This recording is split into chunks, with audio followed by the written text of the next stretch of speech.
कांग्रेस ने संभल में मस्जिद के सर्वे तथा कोर्ट के दावे को असंवैधानिक बताया है। इस संबंध में उन्होंने सुप्रीम कोर्ट के मुख्य न्यायाधीश को पत्र लिखकर प्रकरण का संज्ञान लेने की मांग की है। कांग्रेस नेताओं ने कहा कि संभल की ऐतिहासिक जामा मस्जिद को मंदिर बताने के दावे को जिला अदालत द्वारा स्वीकार किया जाना पूजा स्थल अधिनियम 1991, place of worship special provision act 1991 का उल्लंघन है। पूजा स्थल अधिनियम 1991 में स्पष्ट तौर पर कहा गया है कि 15 अगस्त 1947 तक धार्मिक स्थलों का जो भी चरित्र था वो यथावत रहेगा। उसे चुनौती देने वाले किसी भी प्रतिवेदन या अपील को किसी न्यायालय, प्राधिकरण, ट्रिब्यूनल या प्राधिकार अथॉरिटी में स्वीकार नहीं किया जाएगा। जब कानून स्पष्ट रूप पर कहता है कि ऐसी कोई याचिका किसी कोर्ट में स्वीकार नहीं हो सकती, तो फिर संभल के जिला न्यायालय ने ऐसी याचिका स्वीकार कैसे की?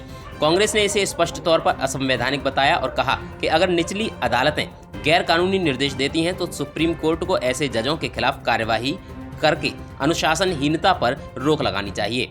अगर सुप्रीम कोर्ट ऐसा नहीं करता है तो यही संदेश जाएगा कि आरएसएस और भाजपा के संविधान विरोधी एजेंडे को न्यायपालिका के एक हिस्से का समर्थन मिल रहा है।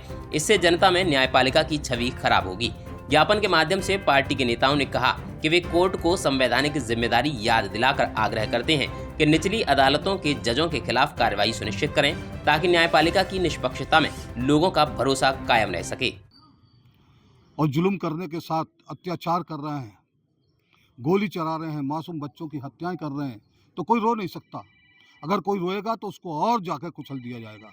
आज योगी जी की सरकार में, आज उत्तर प्रदेश में जंगल राज हो गया है। जो संभल के अंदर जो मस्जिद है, जामा मस्जिद जो संभल की है, मैं पूछना चाहता हूँ अब तक कहाँ सोए हुए थे ये लोग?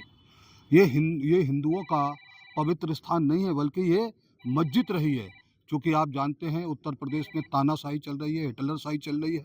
आज कानूनी व्यवस्था एकदम ठप हो चुकी है। आज जिस न्यायपालिका से हमें उम्मीद होती है कि ये न्यायपालिका जिसको हम बहुत सम्मान करते हैं, स्वराज जीवन ही नहीं करता, भारत का बच्चा बच्चा सम्मान करता है, अगर कहीं सर झुकाता है तो न्यायाधीशों के आगे सर झुकाता है। क्योंकि हमें बहुत उम्मीद है, आशा है, विश्वास है हमें न्याय देंगे। लेकिन 2 घंटे के अंदर ही आपने सर्वे करा दिया और 2 घंटे के अंदर ही उस पर कब्जा कराने का प्रयास किया। ये जुल्म और अत्याचार नहीं है तो क्या है? मैं पूछना चाहता हूँ, कटेंगे बटेंगे तो कटेंगे। काश इस हिंदुस्तान की धरती पर, इस भारत की पवित्र धरती पर 85% एक हो गए। अगर नहीं बटे तो क्या आलम होगा आप जानते हैं। लेकिन ऐसा नहीं करेंगे लोग। क्यों नहीं करेंगे? क्योंकि हम संविधान में विश्वास करते हैं। हम सुप्रीम कोर्ट के जो जज हैं उनसे गुजारिश करते हैं कि इसकी जांच करके, निष्पक्ष जांच करके, ऐसा व्यक्ति जो कानून के नाम पर रक्षक होकर भक्षक बने हुए हैं, आज पूरा सांप्रदायिक सद्भावनाएं बिगड़ी हुई हैं। आज पूरे उत्तर प्रदेश के अंदर जो है तहलका मचा हुआ है। आज वो मुसलमान भाई, मैं मुसलमान भाइयों को आज सलाम करता हूँ, देश के मुसलमानों को। ये भारत की आज़ादी के लिए जितना बड़ा संघर्ष देश के मुसलमानों ने किया, मैं समझता हूँ नागपुर के अंदर जो रहने वाले लोग हैं, जहाँ से कार्यालय चलता है, आज 52 साल तक लगातार तिरंगा झंडे का कौन अपमान कर रहा था? देशद्रोही कौन थे? मैं पूछना चाहता हूँ।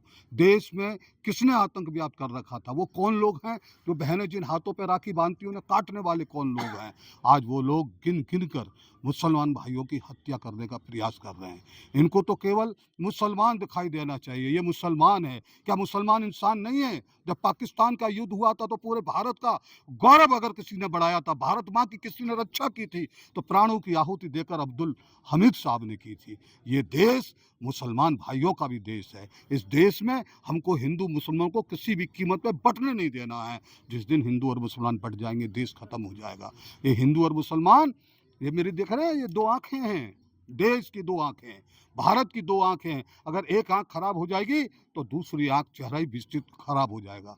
इसलिए हमको याद रखना चाहिए, जिस लाल किले से आज हम भाषण देते हैं, वो लाल किला किसने बनवाया है ये हम भूल चुके हैं।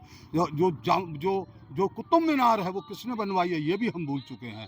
जो ताजमहल है जिसको पूरा संसार जानता है, हिंदुस्तान की अगर हिंदुस्तान को सही मायने में अगर पहचान होती है तो सबसे पहले इंटरनेशनल नक्शे पे नाम ताज का आता है। तो ताज की नगरी में ताजमहल बनवाने वाले भी मुसलमान थे।